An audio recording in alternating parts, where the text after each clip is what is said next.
So the Four Noble Truths are the heart of Buddhist philosophy. What are they? We'll discuss that coming up. So I'm Doug Smith. I'm study director at the Secular Buddhist Association. That's secularbuddhism.org.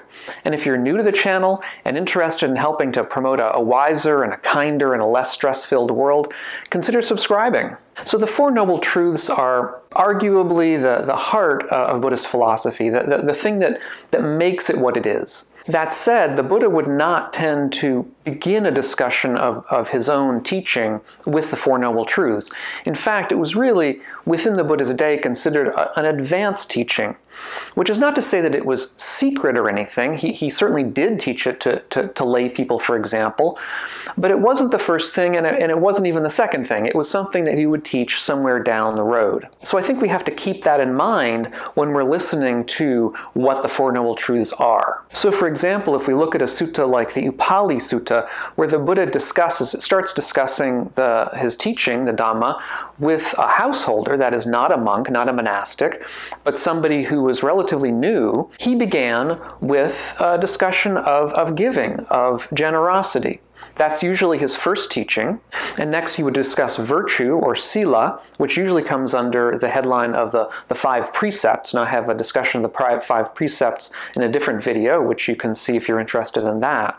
He would also discuss the danger in getting too involved in sense pleasures or sensory enjoyment with the world, which he believed was one of the big dangers, is that we tend to get too involved in how beautiful things are or in the pleasures involved in things, and this tends to take our minds away from what is most wise and most kind, really, because it is in striving for both the sense pleasures themselves and, let's say, the wherewithal, the money, and so on, the power that allows us to achieve these sense pleasures, that we tend to do the most harm in the world. But then after that discussion, and a discussion about the benefits of renunciation of sense pleasures in particular, and the benefits of doing meditation and so on, he would then continue on to a discussion of the Four Noble Truths, at least for those, shall we say, a small number of lay people or householders who are interested in going further with the discussion. Now I should say a word or two about the phrase Four Noble Truths. Many scholars believe that that's not really an adequate translation of the term out of Pali. That shouldn't really concern us too much. But for example, one very famous scholar, Peter HARVEY, has translated it as 4 true realities for the noble ones, which is a mouthful. And there's a reason why that kind of translation hasn't made it into the mainstream. It's a little bit too long and clunky. But what Peter HARVEY is trying to get at is that these aren't just truths in the sense of being sentences or propositions. They're true realities. That is to say, they reflect something true about the way the world is. And the truths themselves aren't noble. It's rather that these are truths, or this is an awareness of a reality that belongs to the noble ones, or the people who are made noble by their conduct, and we should say the purity of their mental operation, if you like, their wisdom in a word. Now, probably the most famous description of the Four Noble Truths is in the Buddha's so-called first sermon, the Dhammacakkappavattana Sutta.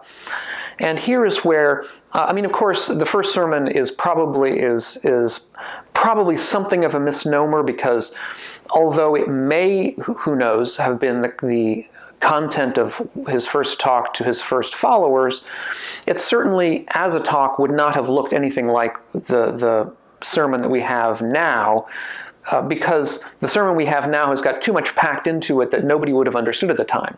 So clearly it has been retold over the years, over the ages, and packing more into that sermon that wouldn't have been told, at least in that way, at the time. Nevertheless, the first noble truth is the truth of suffering. And in that sermon, he describes it this way. He says that birth is suffering, aging is suffering, illness is suffering, death is suffering, union with what is displeasing is suffering, separation from what is pleasing is suffering, not to get what one wants is suffering. In brief, the 5 aggregates subject to clinging are suffering. And And now the one word here is suffering, which is repeated over and over again. Other people, such as, let's say, the great scholar Analayo translates that or understands that more as unsatisfactoriness, which I think is a better understanding, at least for a contemporary audience, because it isn't suffering in the sense of, when we think of the word suffering, we think of something that involves physical pain or mental pain, but a high level of mental pain. What's at issue here involves such pain, of course, but it also involves a wider sense of the unsatisfactory nature of reality, that we really never get what we want. Now, of course, we want what we think we want, but oftentimes what we think we want isn't what we really want, because we realize that, we weren't really so wise in looking for this particular thing. We want a new car, and we feel when we want a new car, let's say, that this is going to solve all our problems. There tends to be a sense that if we get this new thing, if we get this particular vacation, we get this particular husband or wife or whatever it happens to be, that everything will be right. And we realize pretty quickly, after having achieved this goal, that in fact everything hasn't gone right, that life still impinges, and that this thing that we wanted, let's say a car or a house or a new job, it has its own lifespan. At the beginning, it's in good condition.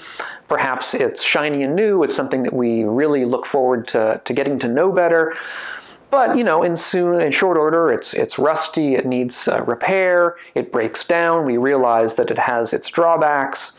The next new thing is coming out, and boy, that next new car looks really good too. We all know this kind of process intimately in our own lives. And the last line there, he says, in brief, the 5 aggregates subject to clinging or suffering, that is a very technical kind of phrase, of sentence, which it would take quite a while to unpack here. But basically what he's saying is the 5 aggregates are what make up the human person for the Buddha.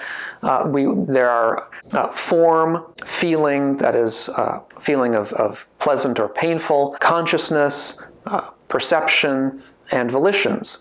And those 5 make up who we are. It's basically our mind and our body. And when he says that they are themselves suffering, what he's saying is basically that there is no aspect of the human person that is not bound up in this sense of continual recycling, of continual unsatisfactoriness. That there's no aspect of it that is perfect. And of course, none of this is to deny that there aren't also pleasant things in the world. The point is that whatever is pleasant will inevitably pass, so it can't be relied upon. And that's the sense in which Analayo and other people have said that this should be translated as unsatisfactoriness.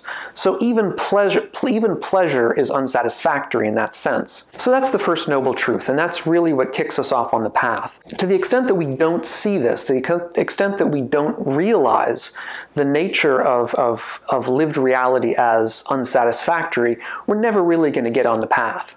To the extent that we sort of see past that and think life is good, we're never going to think that anything needs to be changed, because if life is good, what's the point in changing anything?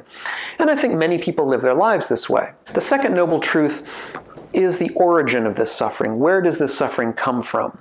And in many different philosophies and religious systems around the world, there is this notion that life is unsatisfactory in some sense. Even within the traditional monotheistic religions of the West, there's a notion that life on earth is unsatisfactory, that there isn't any final satisfaction during this life. So the first noble truth, or that aspect of life being unsatisfactory, is not something particularly unique to Buddhism. But I think one of the unique things to Buddhism is the notion that the origin of this unsatisfactory nature of reality is craving. He discusses this in the first sermon by saying that the origin of suffering, or origin of this kind of unsatisfactoriness, he says, is this craving which leads to renewed existence, accompanied by delight and lust, seeking delight here and there, that is, craving for sensual pleasures, craving for existence, craving for extermination. So this is quite a mouthful, quite a lot to take on board, because there's many different aspects to craving. Many of us crave sensual pleasures. We crave pleasures of the eye, of the nose, but we also crave existence. That is to say, we don't want to die. And some of us may crave non-existence. That is, they may want to die, they may not want to live. So there's different kinds of craving depending on where we are in our lives and what kinds of histories we've had. And this notion of, as he says, seeking delight here and there, I think this will be familiar to many of us in the kind of striving that is typical in the West of what is considered the good life. The good life is a life, I think, for many of us, of striving, of trying to find different kinds of delight here and there, of trying to find different kinds of sense pleasures. This vacation you're going to go here. The next vacation you're going to go somewhere else. You know, which interesting places have you gone to? Which interesting concerts have you heard? Which interesting art shows have you been to? Which interesting movies have you seen? All of this is this seeking delight here and there. And yet for the Buddha, this is literally the origin of suffering. And we may ask how and why that could be the origin of suffering. And to answer that question, well, it takes a lifetime to really understand that. Because I think even if I was to describe it to you intellectually, you really need to see it, I think, from an experiential level. And I think that's what happens during meditation, partly, is to see how this kind of striving, this kind of seeking of delight here and there, actually leads to a level of unsatisfactoriness, or at least a sense of unsatisfactoriness with the world. We come into touch with that because the extent to which we actually were to see life as satisfactory, we wouldn't be seeking delight here and there. It simply would be satisfactory. The fact that we see it as unsatisfactory is what leads us to look somewhere else than where we are. We tend to look to the next vacation. We tend to look to the next show, to the next movie, to the next weekend, wherever it happens to be, to solve our problems. And we begin to realize that none of those things actually will solve the problem.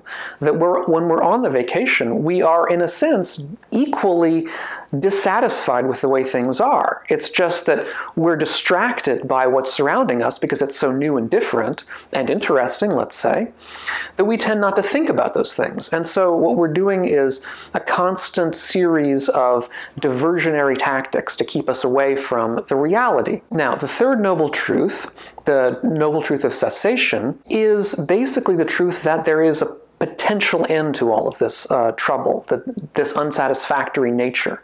The way we see the world as unsatisfactory, that can come to an end. And that it comes to end by the cessation of this kind of craving. As he says in the first sermon, he says, it's the remainderless fading away and cessation of that same craving, the giving up and relinquishing of it, freedom from it, and non-reliance on it. So basically what the Buddha is saying here is that the escape from this kind of unsatisfactory feeling, of the feeling of unsatisfactoriness, is to begin to give up this craving we have for seeking new and different things.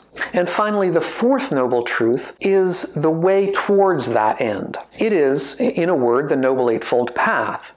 And I have a playlist that I can put up here on the screen somewhere that will go through the Eightfold Path in some detail, because each of the stages along the Eightfold Path has its own place. I also have an introductory video that you can find if you look around for it. It's obviously, it takes the whole Eightfold Path into one video, so it's quite a bit more compact. But the point of the Eightfold Path is simply one of wisdom, that is to say, right view and right intention, one of ethics, that is right action, right speech, right livelihood, and one of, we would say, right meditation, that is to say, right effort, right mindfulness, and right concentration. Those are the 8 limbs of the Eightfold Path. And the basic idea is that you want to be an ethical person in your life, you want to approach your life with a certain kind of wisdom, and finally you want to have a kind of meditative practice that allows you to incorporate that wisdom into your life. I think it's worth saying, very much worth saying, that the Four Noble Truths, again, as most typically stated, involve the notion of truths, or as Peter Harvey says, true realities.